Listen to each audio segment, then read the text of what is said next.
Distinguished security chiefs, nations are not judged merely by the dangers they encounter.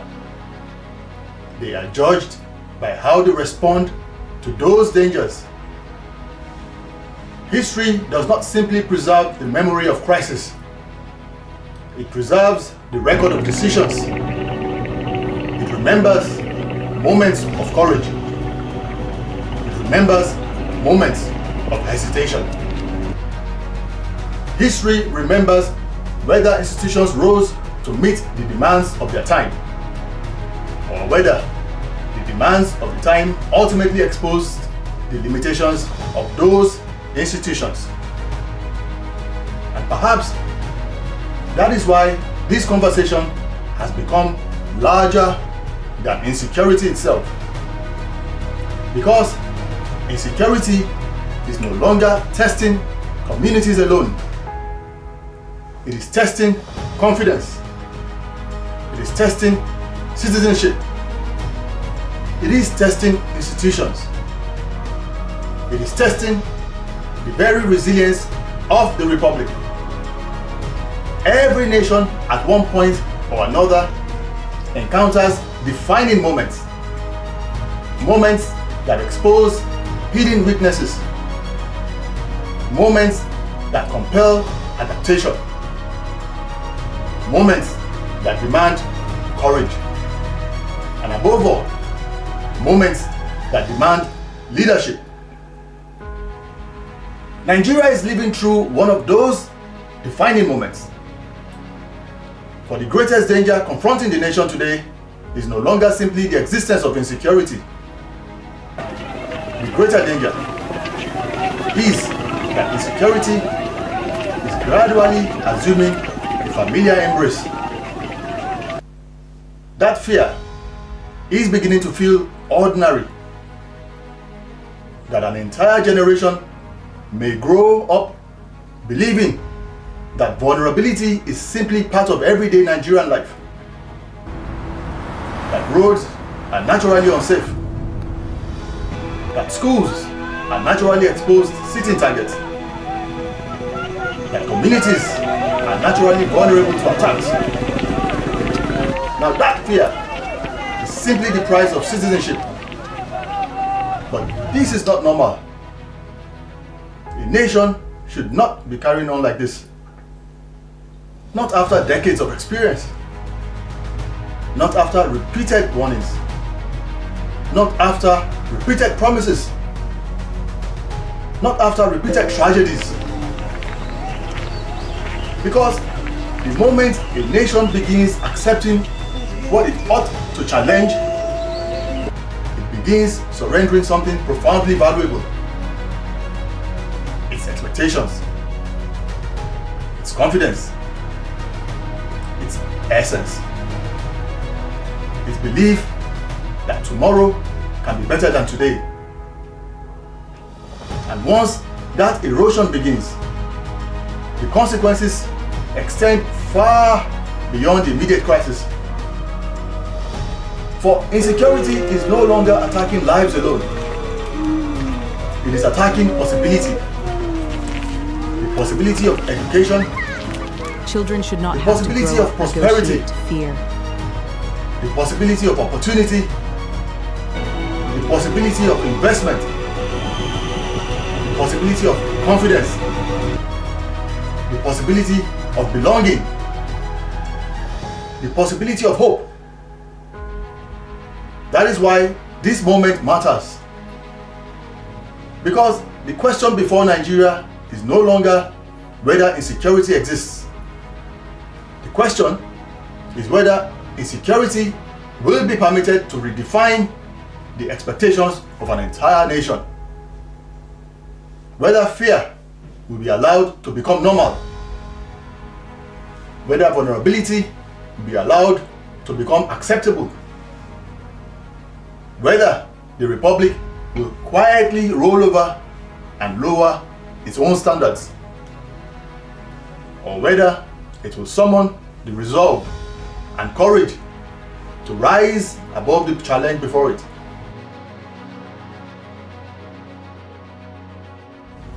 Distinguished security chiefs, a nation cannot survive indefinitely on warnings alone. There comes a moment when warnings must give way to responses. Concern must give way to action. Alarm must give way to reform. For while Nigerians understand that the security challenges confronting the Republic are complex, they also understand that complexity cannot become an excuse for indolence.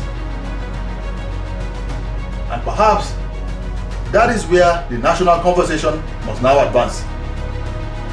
Beyond what has happened, beyond who is responsible, beyond why insecurity persists, and toward what must now be done.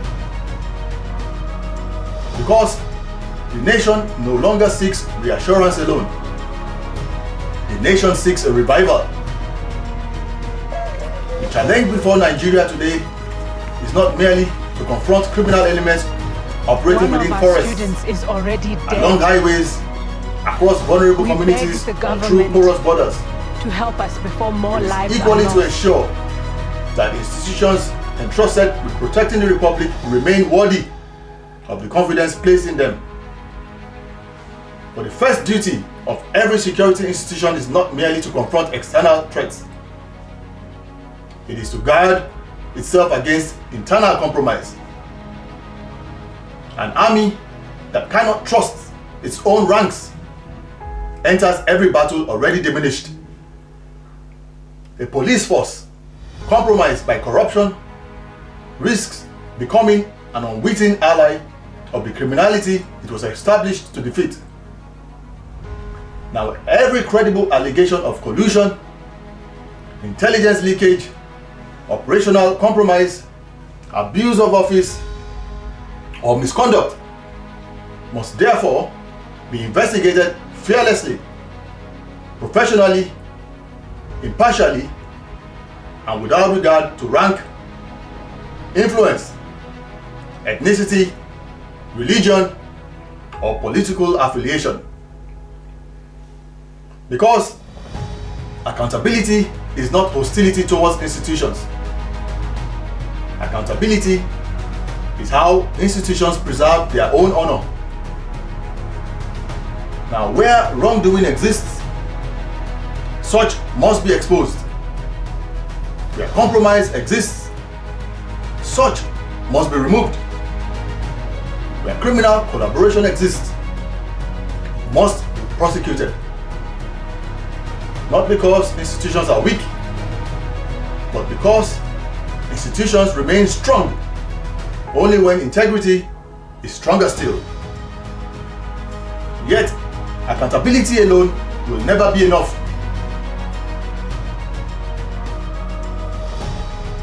Our security institutions must also be strengthened. For no nation can reasonably expect extraordinary performance from institutions it has failed to adequately equip, failed to properly support, failed to continuously train, failed to modernize, or appropriately reward. Security is not sustained by patriotism alone. Security is sustained by professionalism. Distinguished security chiefs requires deliberate national investment. Permit me, distinguished security chiefs, at this point to respectfully place before the nation one final proposal. A proposal that reaches beyond today's crisis and speaks to the kind of republic Nigeria must aspire to become. Perhaps the time has come for Nigeria to establish what may rightly be called a National Security Service Compact, a new covenant between the Republic and the men and women entrusted with its protection. For a nation ultimately reveals what it truly values by how it treats those whom it asks to stand between its citizens and terror. If we expect our soldiers, police officers, intelligence operatives, civil defense personnel, correctional officers, immigration officers, custom officers, and every other frontline security professional to confront danger with unwavering courage, then the Republic must also demonstrate an equally unwavering commitment to their welfare. I therefore propose that Nigeria should now set itself an ambitious but entirely worthy national objective to build the best remunerated, best equipped, best trained, and best supported security services anywhere on the African continent.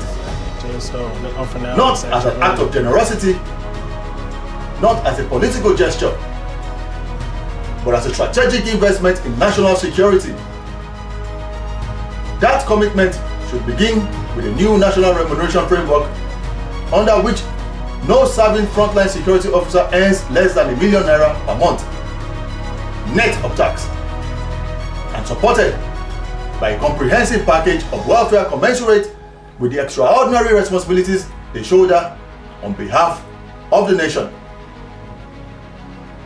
The Republic should also consider substantial income tax relief for those who daily place themselves in harm's way, potentially extending to full exemption for designated frontline operational personnel whose service demands exceptional sacrifice. And beyond remuneration, this National Security Service Compact should guarantee dignified accommodation, comprehensive health care for officers and their families, life assurance, continuous professional development, modern operational equipment, educational support for their children, mental health and psychological support, and a structured transition program that enables every honorably discharged service member to return to civilian life with dignity, opportunity, and hope. Because nations that respect excellence from those who protect them must themselves demonstrate excellence in how they value those protectors. Only then can the Republic reasonably expect extraordinary commitment from those upon whom it places extraordinary responsibilities. Yet, institutions alone cannot define insecurity. Confidence must be restored. For security is ultimately a relationship between trust. Intelligence seldom begins with satellites or drones or surveillance technology. More often, it begins with ordinary citizens, with communities, with families, with local knowledge, with relationships patiently built over time. When citizens trust their security institutions, information flows. When confidence collapses, silence expands. And within that silence, criminality discovers room to grow. That is why restoring confidence is not merely a matter of public relations. It is a national security imperative. Because even the most sophisticated security architecture in the world cannot succeed indefinitely without the confidence of the people it exists to protect. And perhaps that is the defining challenge before this generation of Nigeria's security leadership. The challenge to cleanse its own ranks where such cleansing becomes necessary. To strengthen the institutions where strengthening is required.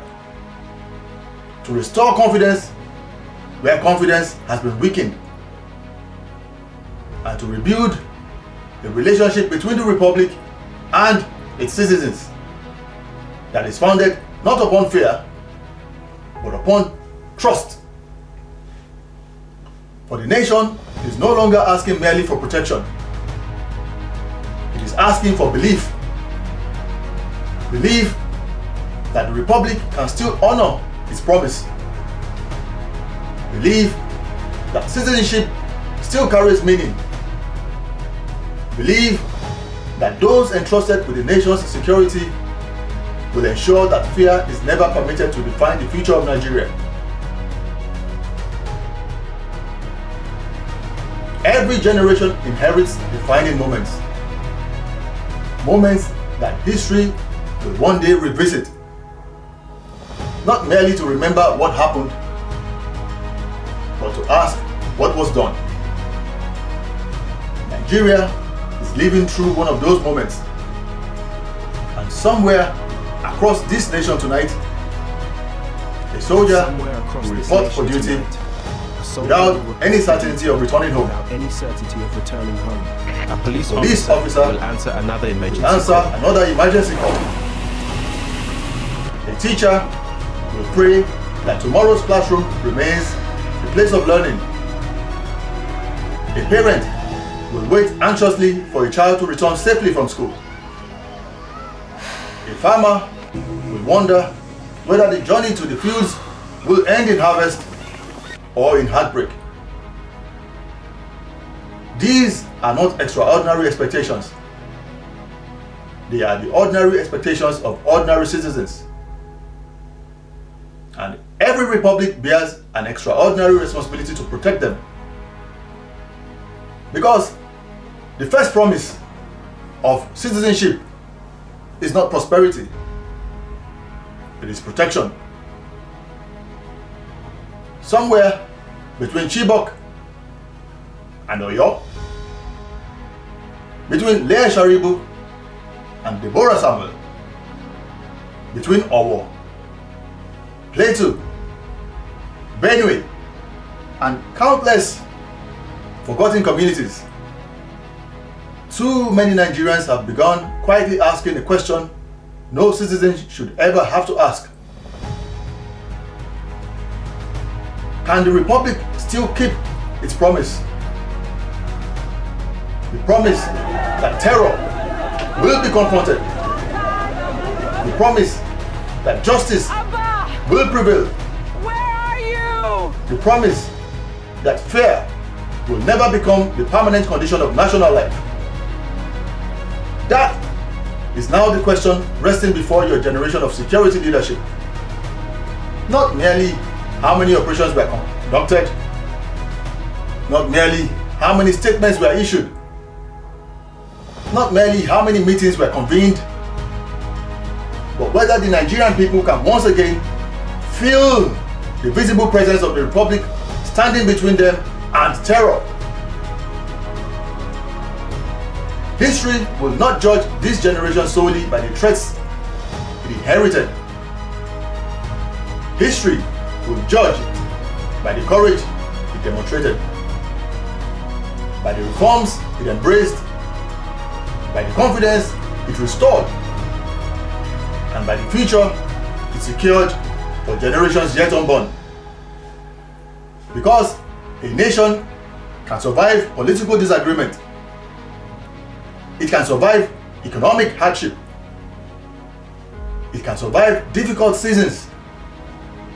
But what no serious republic should ever learn to accept as normal is unabating fear. Not fear in its classrooms, not fear on its highways, not fear in our places of worship, not fear in our communities, and certainly not fear in the hearts of our children. Because once fear becomes ordinary, the Republic itself begins to surrender something far more precious than territory. It surrenders confidence, it surrenders possibility, and it surrenders hope. And eventually, it risks surrendering belief. And that is why this conversation matters. That is why this documentary matters. And that is why this letter has been written. Not to condemn, but to challenge. Not to diminish our institutions, but to strengthen them. Not to discourage those who serve, but to inspire a republic worthy of their sacrifice. For a nation should not be carrying on like this. Not now, not ever. History is already recording. The Nigerian people are already watching. And the letter has now been delivered in its entirety. And the responsibility to act decisively now rests with those entrusted with the protection of the Republic. This has been the mailman for governance and national reorientation. Signing off for the people. We look eagerly forward to seeing you again in the coming weeks with another letter, but a letter addressed to an entirely different manner of recipient. And that letter will be titled The Depth of Ubuntu. And until then, the mailman enjoins you all to keep desperately safe, to stay tuned in, and to continue to like, watch, subscribe, and internalize the import of these letters, and remain ever so blessed. Goodbye now.